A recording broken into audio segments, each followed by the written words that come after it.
कहानी शुरू होती है एक छोटे से शहर में, जहां आर्या और रोहन नाम के दो युवा रहते थे। आर्या एक समझदार और आत्मविश्वासी लड़की थी, जो अपने सपनों को पूरा करने के लिए मेहनत कर रही थी।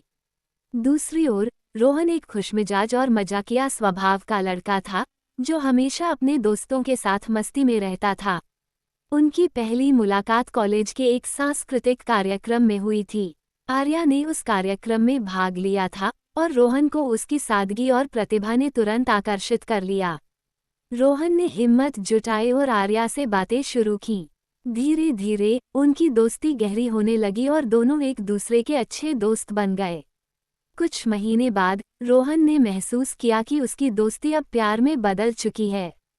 वह आर्या के बिना अपने जीवन की कल्पना नहीं कर पा रहा था, लेकिन उसे डर था कि कहीं आर्या उसकी भावनाओं को समझ न पाए और उनकी दोस्ती भी टूट जाए। एक दिन रोहन ने आखिरकार अपनी भावनाओं को शब्दों में बदलने का फैसला किया। वह आर्या को एक सुंदर पार्क में ले गया, जहां चारों ओर फूल खिले हुए थे और हवा में हल्की खुशबू थी।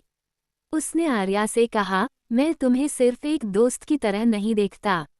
मेरे दिल में तुम्हारे लिए कुछ खास भावनाएं हैं। मैं तुमसे प्यार करता हूँ। आर्या कुछ पल के लिए चुप रही।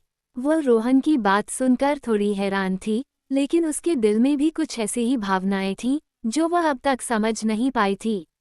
उसने हल्की मुस्कान के साथ कहा, मैंने कभी सोचा नहीं था कि तुम मुझसे ये कहोगे, लेकिन अब जब तुमने कहा है, मुझे एहसास हुआ है कि मैं भी तुमसे प्यार करती हूँ। ये सुनकर रोहन की खुशी का ठिकाना नहीं रहा।